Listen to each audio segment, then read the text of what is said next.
बुजुर्ग थे, इमाम गजाली ने लिखा है, उन्होंने 7 साल पूरे पांचों नमाजें जमात के साथ पढ़ी और पहली सफ में तकबीर उला के साथ पढ़ी। 7 दिन नहीं पूरी पढ़ी जाती पांचों नमाजें पहली सफ में पहली तकबीर के साथ।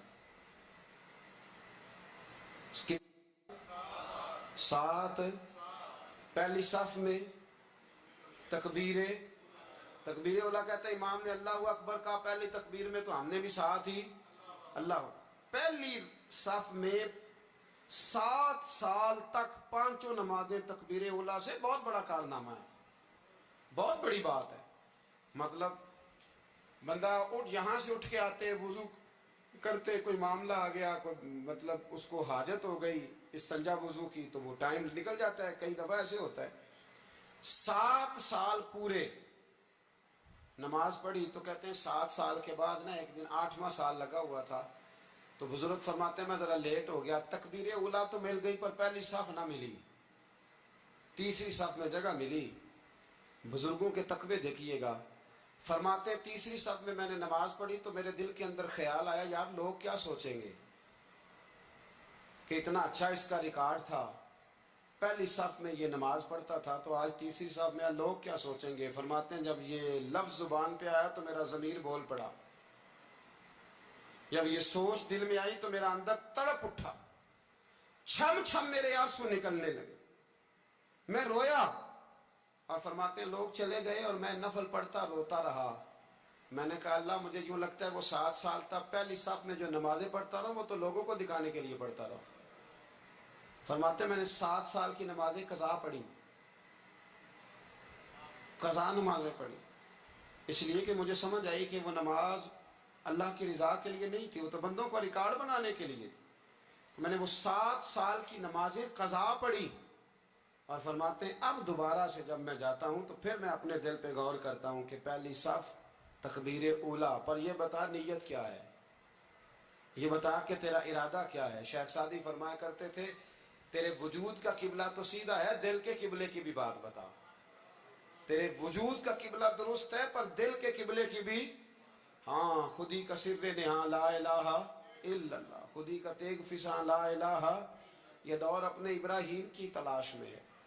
सनम कदा है जहां ला इलाहा इल्लल्लाह, सनम कदा है जहां ला इलाहा इल्लल्लाह, और अगरचे बुत हैं जमात की आस्तीनों में, पर मुझे है हुक्म अज़ां ला इलाहा इल्लल्लाह।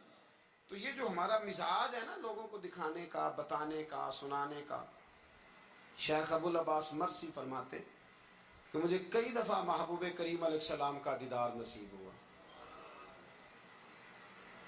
मेरा और हुजूर का मामला था, फिर मैंने लोगों को बताना शुरू कर दिया। फरमाते हैं फिर उन्होंने आना छोड़ दिया, इसलिए कि कुछ बातें ऐसी होती हैं जो बताने की नहीं होती, लेकिन कुछ बंदों को बिशारतें होती बड़ी हैं, वो उन बेचारों को बदहज़मी हो जाती। वो बताएं ना जब तक 20 लोगों को, तब तक उनकी वो बदहज़मी ख़त्म है। हालांकि हर चीज़ बताने की, दिखाने की, सुनाने की, हर चीज़ की वजाहत देने की नहीं होती, हर चीज़ ऐसी नहीं होती। हज़रत अबू हुरैरा जैसे लोग फरमाया करते थे, इल्म की 2 थैलियाँ, एक खोली है, दूसरी खोलो तो मुझे कत्ल कर दो। हर चीज़ को बताने समझाने की होती है। तो खुलूस देखे कितना है उसमें, लिल्लाहियत कितनी है, अल्लाह की रज़ा कितनी। अल्हम्दुलिल्लाह ताला इस महीने से जो जुलाई का है, मेरे ख्याल है 4-5 जुलाई से हज की फ़्लाइट शुरू हो जाएंगी इंशाअल्लाह ताला। खुश नहीं हुए आप सुन के? जो जा रहे हैं रब उनका कबूल फरमाए, और जो रह गए अल्लाह उन्हें मौके अता फरमाए। ई सादत बज़ोरे बाजू नेस ताना बख्शंदा खुदाए बख्शन। ये सादतें बाजू की कुव्वत से नहीं मिलती, तभी मिलती हैं जब अल्लाह अता करता है, जब रब अपने फजल से अता करता है, फिर ये सादतें मिलती हैं। लोग हज के लिए जा रहे हैं, और आपको पता है हज भी आजकल साथ साथ हज होता है, साथ साथ सेल्फी होती है, आखिर तक चलता है। एक बुजुर्ग थे हजरत अबू मुर्ताइश उनका नाम था, वो फरमाते मेरा 4था-5वां हज था, नफली हज करने के लिए मैं जा रहा था, तैयारी मेरी मुकम्मल हो गई थी, 2-4 दिनों में मेरी रवानगी थी, इरादा मेरा मजबूत था, मामलात सारे तय हो गए थे, बस मैं जाने के करीब था। فرماتے ہیں کہ میں ایک دن گھر میں بیٹھا تھا, اماں جی نے نا کہا بیٹا ذرا پتر ذرا پانی کا پیالہ دینا. تو فرماتے میرے دل میں خیال آیا کہ ایک تو میں عالم ہوں, صوفی ہوں, درویش ہوں, مولوی ہوں, اور دوسرا یہ کہ میری کل پرسوں تیاری بھی ہے, تو پانی تو چھوٹا بھائی بھی دے سکتا ہے, یہ کام کو بچہ بھی کر لے گا. میں نے چھوٹے کو اشارہ کیا ذرا پانی دینا, وہ گیا اور مٹکے سے پانی بھر کے اماں کو دے دیا. کہتے ہیں جب اس نے اماں کو پانی دیا نا تو میرے اندر پھر مد و جزر شروع ہوا, پھر میری ضمیر کی آوازیں اٹھنے لگی, پھر اندر سے بلندی ہونے لگی, پھر آوازیں آئیں, اور پھر میں نے اعلان کیا. میں نے کہا خو یہ کیا ہوا, سینکڑوں اور ہزاروں میل حج کرنے کے لیے جانا میرے لیے آسان ہے, اور یہ 2 قدم اماں کو پانی دینا میرے لیے مشکل ہے. یہ کیا بات ہوئی؟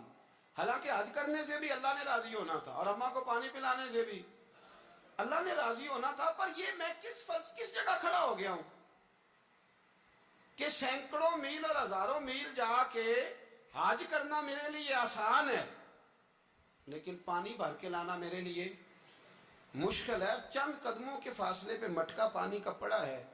فرماتے ہیں بس اسی وقت پھر مجھے سمجھ آئی کہ وہ حج میں لوگوں نے ذرا حاجی حاجی کہنا ہے نا, حج میں لگا شور اٹھے گا نا کہ چھٹا حج کر کے آیا ہے. حج میں ذرا آوازیں اٹھیں گی نا ماشاءاللہ کیا بات ہے, پھول ڈلیں گے اور پتیاں گریں گی اور نام ہوگا. لیکن اماں کو پانی دینے سے کسی نے اعلان تو نہیں نہ کرنا, شاباش تو نہیں نہ دینی, کسی بندے نے آواز تو نہیں نہ اٹھانی. فرمایا میں اسی وقت اسی لمحے اٹھ کے ماں کے قدموں میں بیٹھا اور پیر پکڑ کے کہا اماں مجھے معاف کر دے. اماں کہنے لگی بیٹے کیا ہوا؟ میں نے کہا اماں مجھے سمجھ آ گئی, آج میرا نفلی ہے, میں اس سال نہیں جاؤں گا, اگلے سال جاؤں گا. اب یہ پورا سال میں تیری نوکری کروں گا, میں تیری خدمت کروں گا, تیرے پیر دباؤں گا, تیرے لیے کھانا لاؤں گا, میں تیری ڈیوٹی کروں گا, اس لیے کہ مجھے سمجھ آئی ہے کہ نیکی کا تصور اصل میں ہے کیا. ہم بالعموم وہ نیکی کرنے جا رہے ہوتے ہیں جو نیکی بھی ہوتی ہے اور دنیا میں اس کا نام بھی ہوتا ہے, تذکرہ بھی ہوتا ہے, اس کی وجہ سے ہمارا قد بھی اونچا ہو رہا ہوتا ہے.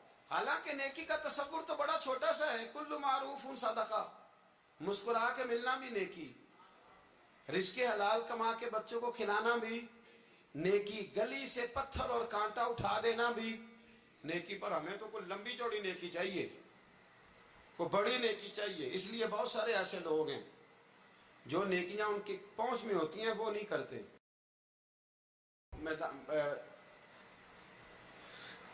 محرم کے ایام میں نے ایک جگہ پہ حاضری کا موقع ملا, تو وہاں ایک صاحب کہہ رہے تھے ہم مریں گے, لڑیں گے, جانیں دیں گے, قربانی دیں گے, ہم امام علی مقام کی سنت ادا کریں گے, سارا کچھ کریں گے. تو بعد میں وہ میرے پاس بیٹھے تو میں نے انہیں کہا کہ جب جنگ کا موقع آئے گا تو انشاءاللہ لڑیں گے, جانے بھی دیں گے, پر ابھی آپ یہ کام کریں کہ امام حسین ایک رات میں پورا قرآن پاک پڑھا کرتے تھے, یہ والی سنت امام حسین کی شروع کریں. یہ والی سنت ابھی آپ سٹارٹ, جب وہ موقع آئے گا تو انشاءاللہ وہ کام بھی کریں گے. تو یہ والی سنت آپ سٹارٹ کریں امام صاحب کی. امام صاحب 100 نفل پڑھا کرتے تھے فرض نماز کے علاوہ روزانہ, 100 رکعت نماز نفل. تو آپ یہ والی سنت امام حسین کی شروع کریں نا, تو جب کربلا سجانے کی باری آئے گی تو پھر کربلا بھی سجا لیں گے. لیکن ہم نے یہ والے کام نہیں کرنے, نمازیں 5 پوری نہیں پڑھنی, ہم نے تو صرف کربلا والی سنت ادا کرنی.